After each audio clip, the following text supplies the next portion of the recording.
Halo pemirsa semua, selamat datang di channel DVD. Channel yang membahas tentang beberapa kegiatan yang mengasihkan yang bisa kita lakukan dalam hidup kita. Semua apa adanya sesuai dengan kejadian yang saya alami. Kali ini saya akan mencoba membudidayakan ikan nila memakai sistem bioflok skala kolam rumahan dengan kondisi seadanya. Apa yang Anda lihat dan dengar di video ini adalah kejadian yang sesungguhnya dari apa yang saya lakukan dan saya praktekkan di lapangan sebagai pemula. Saya akan memperlihatkan bagaimana cara saya menerapkan sistem bioflok dalam budidaya ikan nila di kolam milik saya ini. Dengan berbekal teori dan pengetahuan yang pernah saya dengar, baca, dan tonton, dan dari praktek lapangan yang pernah saya lakukan di siklus sebelumnya. Semua sesuai dengan apa yang saya pahami dan akan saya praktekkan apa adanya. Jadi harap maklum apabila ada kesalahan atau kekurangan dalam penerapan sistem biofloknya. Dan saya harap pemirsa semua bisa berbagi saran, kritik, atau bisa juga berbagi pengalaman di channel saya ini melalui kolom komentar pada setiap video yang saya upload, sehingga kita bisa mendapatkan pembelajaran bersama yang jadi manfaat akhirnya.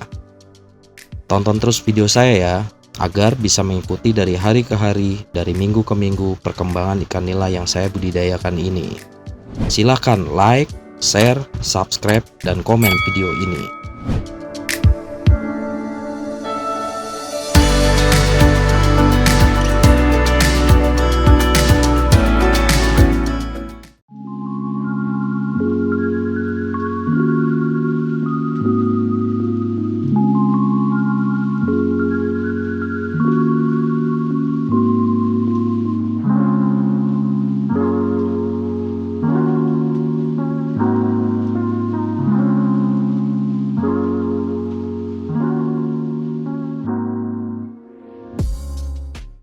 Ini adalah hari ke-71. Pada hari ke-71 ini, saya temukan ada satu ikan yang melayang-layang mati. Kondisinya sudah tidak segar dan utuh. Bagian perutnya sudah terkoyak. Ini menandakan ikan mati sudah beberapa hari yang lalu. Mungkin sekitar 4-5 hari yang lalu. Selebihnya, ikan lainnya sepertinya baik-baik saja. Mungkin satu ikan itu kondisi fisiknya memang sudah lemah, tidak kuat menahan derasnya semburan mesin aerator yang baru saya pakai ini. Ya, itulah wajar, seperti seleksi alam. Karena budidaya ikan sistem bioflok itu benar-benar mengharuskan ikan yang sehat dan prima fisiknya, agar bisa melalui proses pembesaran di kolam bioflok, hingga tiba saatnya dipanen. Sejak awal tebar hingga hari ini, berarti sudah ada 4 ekor ikan yang mati. Saya pikir SR-nya masih tinggi pada kolam saya ini. Ikan bagus sekali merespon makanan yang saya berikan. Porsi makan ikan masih 5% dari berat total keseluruhan. Ini adalah hari ke-72. Pagi hari ini terlihat air lebih keruh dibandingkan beberapa hari belakangan. Coba saya cek ukuran biofloknya. Kita tunggu sekitar 30 menit. Dapat pemirsa lihat, ukuran bioflok di kisaran angka 30 ml per 1 liter air. Cukup tinggi menurut saya. Dan terlihat juga di bagian atas botol ukur, air terlihat keruh. Untuk mengatasi kondisi ini, hari ini ikan akan saya puasakan 1 hari penuh. Coba kita lihat saja sampai besok, bagaimanakah kondisi biofloknya. Ini adalah hari ke-73. Tadi saya sudah ambil sampel air. Ukuran volume bioflok bisa turun drastis setelah kemarin 1 hari penuh ikan saya puasakan. Sekarang bioflok di angka 15 ml per 1 liter air. Hari ini ikan akan saya berikan makan lagi. Takarannya 5% dari berat total ikan. Ini adalah hari ke-74. Pagi hari ini terlihat busa menghiasi beberapa sisi permukaan kolam. Kondisi ikan sepertinya baik-baik saja. Kondisi air juga sepertinya masih bagus. Tidak banyak ikan yang muncul di dekat permukaan. Itu tandanya sudah cukup melimpah oksigen yang terlarut di dalam air. Ikan lahap sekali ketika saya beri makan. Porsi makan ikan masih saya pakai 5% dari berat total ikan. Ini adalah hari ke-75. Pagi hari ini kondisi air berbusa coklat agak krem. Ikan masih lahap memakan pelet yang saya berikan. Mesin aerator masih bekerja dengan baik.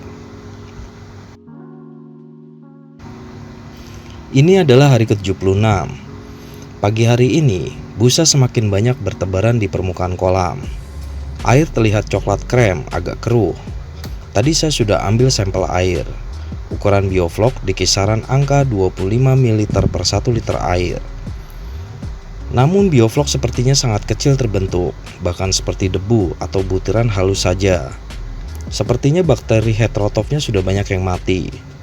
Coba kita lihat bagaimana ikan makan. Bisa diperhatikan, ikan masih merespon lumayan bagus ketika diberi makan.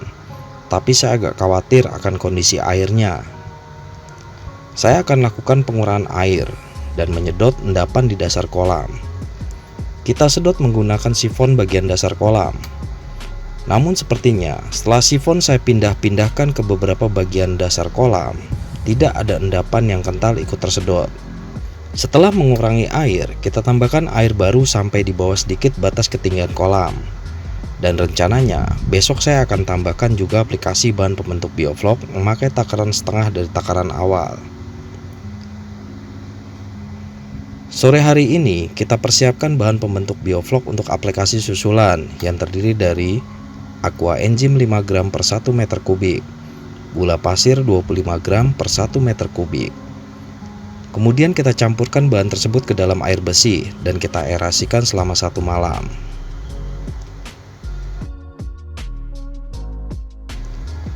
Ini adalah hari ke-77. Ada kejadian yang tidak terduga. Pada waktu subuh hari ini terjadi kematian massal pada ikan.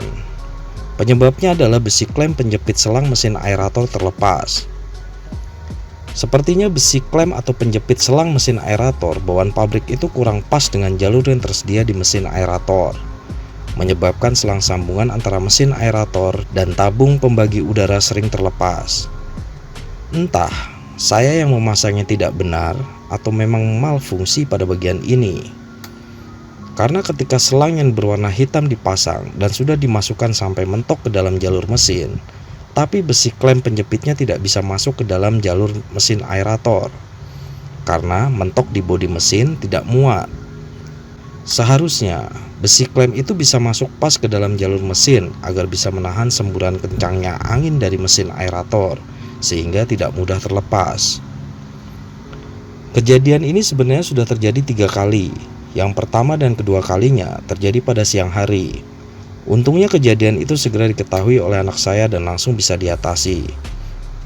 Dan pada hari ke-77 ini, besi penjepit klem sambungan selang kembali lepas. Entah jam berapa kejadian itu terjadi. Itu pun saya ketahui ketika subuh hari. Tetangga sebelah rumah menginfokan kepada saya bahwa banyak ikan yang loncat dari kolam. Saya langsung bergegas memeriksa kondisi kolam, dan benar saja, suplai udara pada kolam berhenti bekerja, dan ikan banyak yang berenang di dekat permukaan kolam, seperti kesulitan bernafas. Mohon maaf pemirsa, karena panik saya tidak sempat memvideokan kejadian itu. Setelah saya periksa, ternyata selang sambungan mesin aerator terlepas, dan saya pasang kembali. Lalu saya ambil video setelah mesin berjalan normal. Bisa pemirsa lihat di video. Ada 2 ekor ikan yang sedang dimakan oleh kucing kesayangan saya. Sungguh sedih sekali melihat kejadian ini. Tapi bisa tersenyum senang melihat kucing kesayangan saya mendapatkan makanan ikan segar pada subuh hari. Mungkin itu adalah rezeki kucing kesayangan saya. Setelah saya cek lagi pada pagi harinya, ternyata banyak juga ikan yang mati yang sudah mengendap di dasar kolam. Saya ambil secara perlahan-lahan dengan serokan, menelusuri tiap sisi dasar kolam. Semua ketemu adalah 58 ekor ikan yang mati, sangat miris sekali. Dari total 158 ekor ikan yang terhitung ketika penyortiran pertama yang dulu saya lakukan, berarti saat ini sisa ikan yang selamat di kolam adalah 100 ekor saja. Sebagai pembelajaran, seharusnya setelah kejadian selang aerator lepas yang pertama dan kedua kalinya pada tempo hari, saya harusnya sudah lebih berusaha untuk memasang selang dan besi klem sambungan mesin aerator bawaan pabrik Jebo P30 dengan benar. Semoga dengan cara pemasangan yang benar ini tidak terjadi lagi selang lepas dari mesin aerator. Oke pemirsa, kita lanjutkan lagi apa yang menjadi rencana kita pada sore hari kemarin, yaitu menambahkan bahan pembentuk bioflok. Setelah kemarin kolam saya kurangin air dan ditambah air baru, dan setelah pagi ini ada kejadian yang luar biasa. Coba kita periksa terlebih dahulu ukuran volume biofloknya. Tadi saya sudah ambil sampel air. Ukuran volume bioflok menunjukkan angka sedikit di bawah 10 ml per 1 liter air. Sangat drastis sekali penurunannya. Lanjut, saya aplikasikan bahan pembentuk bioflok ke dalam kolam. Mulai pagi ini, ikan akan kita puasakan. Ikan jangan diberi makan selama 1 hari penuh. Baik pemirsa, sampai di sini dulu video kali ini. Jangan lupa, yang baru bergabung silahkan like, share, subscribe, dan komen video saya. Atau nyalakan loncengnya agar tidak ketinggalan video episode selanjutnya. Untuk video episode sebelumnya, bisa dilihat pada link yang sudah saya taruh di deskripsi video ini. Terima kasih bagi pemirsa yang sudah menonton video saya dari awal sampai habis. Semoga mendapatkan manfaat dari apa yang ditonton dan apa yang didengar. Sampai jumpa lagi.